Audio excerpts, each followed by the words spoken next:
Now the good morning student. Sine minus theta is equal to minus sine theta.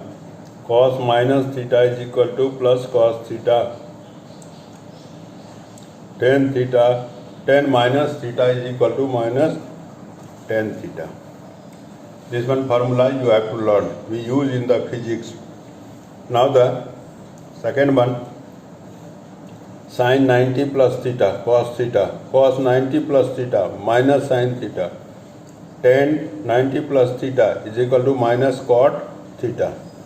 Similarly, sin 90 minus theta is equal to cos theta. Cos 90 minus theta is equal to sin theta. Tan 90 minus theta is equal to cot theta. This one formula we use in the physics. Now, next one is sin a plus b is equal to sin a into cos b plus cos a into sin b. Sin a minus b is equal to sin a into cos b minus cos a into sin b. Cos a plus b equal to cos a into cos b minus sin a into sin b. Then cos a minus b is equal to cos a into cos b plus sin a into sin b.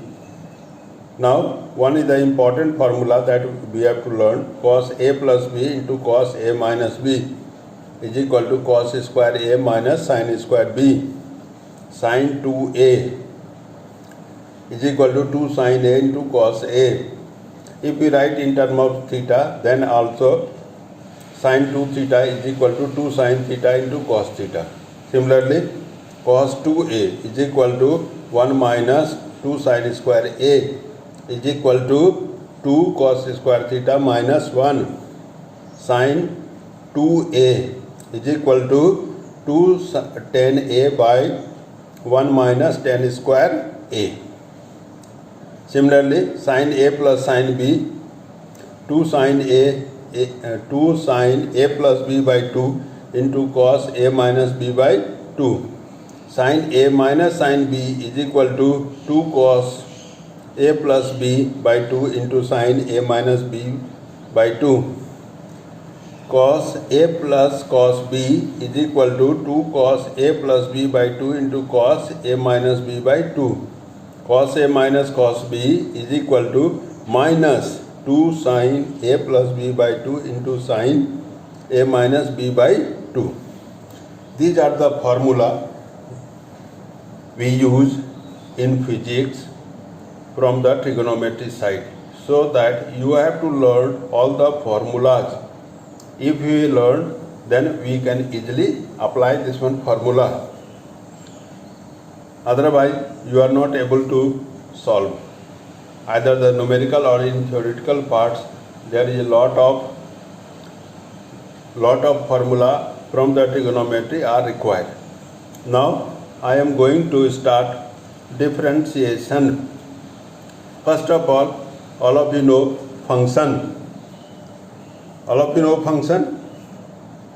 If the value of a quantity y depend upon the value of another quantity x, then y is a function of x. That is, y is a function of x. If y is equal, for example, I give you one example. For example, y is equal to 2x square plus 4x plus 7 is the function of x. If x is equal to 1, then y is equal to, in place of x we write 1 whole square plus 4 into 1 plus 7 is equal to 13. If we write the value x is equal to 2, then y is equal to 2 into 2 square plus 4 into 2 plus 7 is equal to 23. As the value of y depend upon the value of x, so y is a function of x. If we want to write negative value, suppose we want to write x is equal to minus 1, then how can we write? In the same equation, y is equal to 2x square plus 4x plus 7, x is equal to minus 1. Suppose I give you the x is equal to minus 1, then y is equal to 2 into minus 1 square plus 4 into minus 1 plus 7. Then how it becomes? 2 plus minus 4 plus 7. Then its value is equal to, to 2 plus 7, 9. 9 minus 4 is equal to 5. In this way we can solve. Expand the following. First one, n is equal to 1 by 2l root under t by m.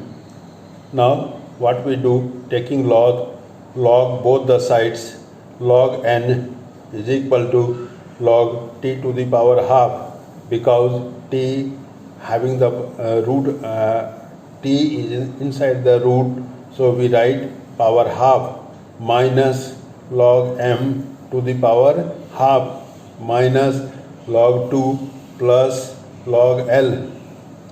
Therefore log n is equal to, here we apply the formula, power is taken from t to as a multiplier, half t, half log t minus half log m minus log 2 minus log l. Now second one equation, t is equal to 2 pi root under l by g.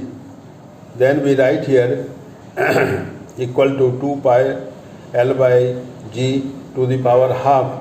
Now we taking the log both the sides, log t is equal to log 2 pi plus log l to the power half minus log g to the power half, because g in the denominator side, therefore we write as a minus. By solving this we can get log t is equal to log 2 plus log pi. Here we apply the product formula, plus half log l minus half log l. Is it clear? So that it is the answer to expand this one term, t is equal to 2 pi root under l by g. Now I am going to start other one question. T is equal to 2 pi r plus h whole cube by g r squared to the power half. How can we expand? Using the log. Now we have to take log both the side. Therefore here the log t is equal to 2 log 2 pi plus log r plus h to the power 3 by 2 minus log gr squared to the power 3 by 2. Therefore we write as log 2 pi, we apply the product formula, log 2 plus log pi. Now the power is taken as a multiplier, we can get 3 by 2 log r plus h minus half log g into r square.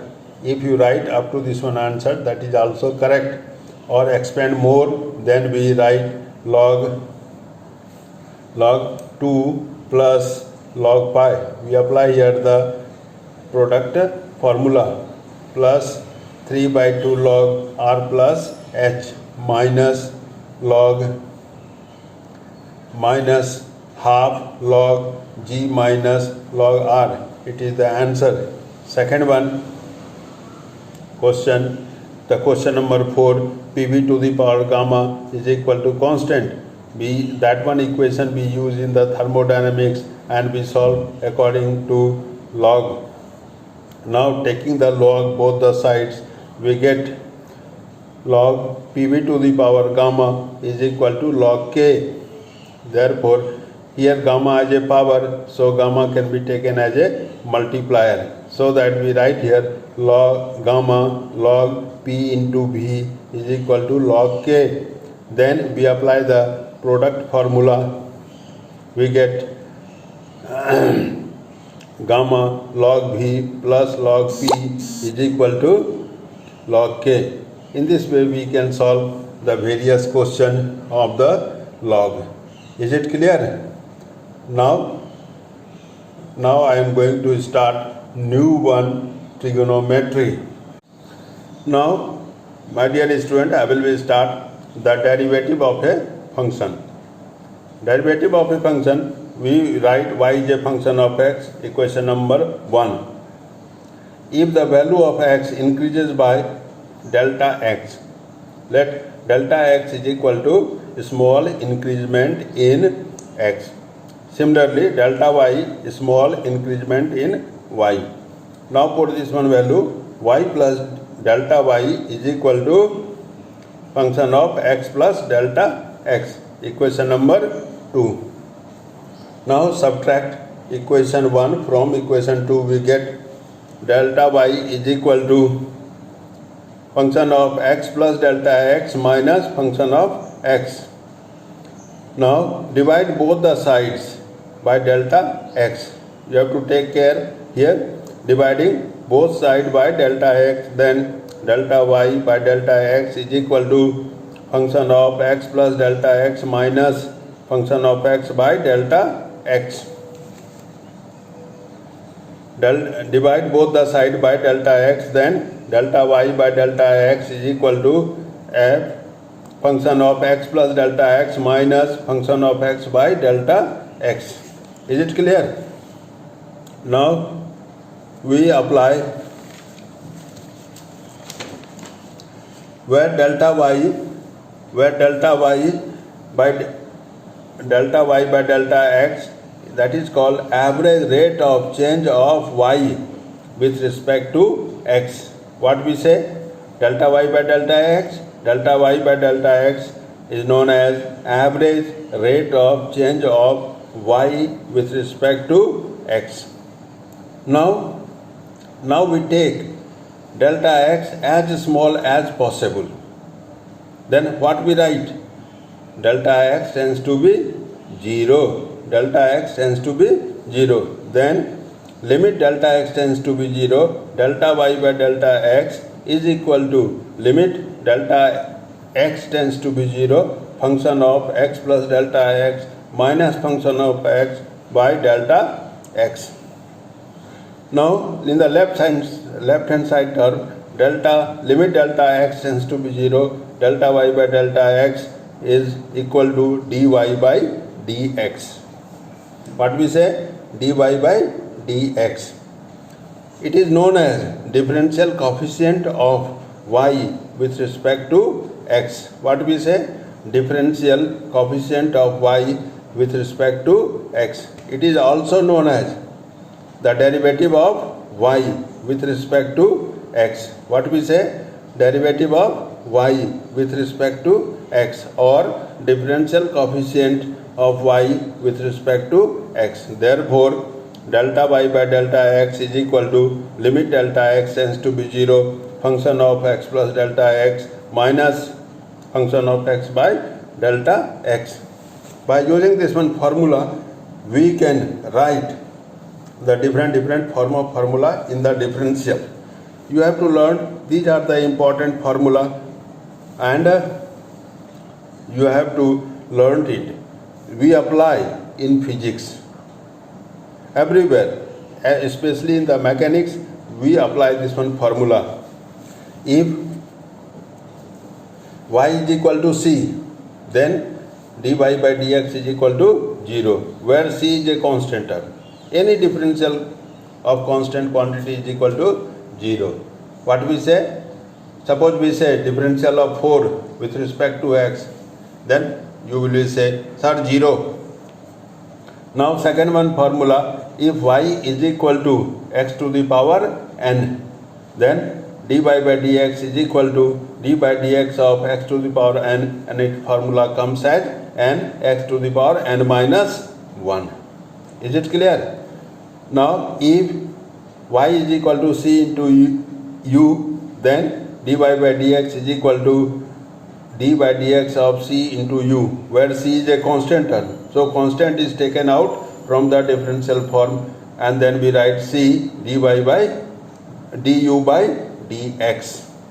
Is it clear? Now the plus and minus formula. If y is equal to u plus v plus w, then dy by dx is equal to du by dx plus minus dv by dx plus minus dw by dx. Is it?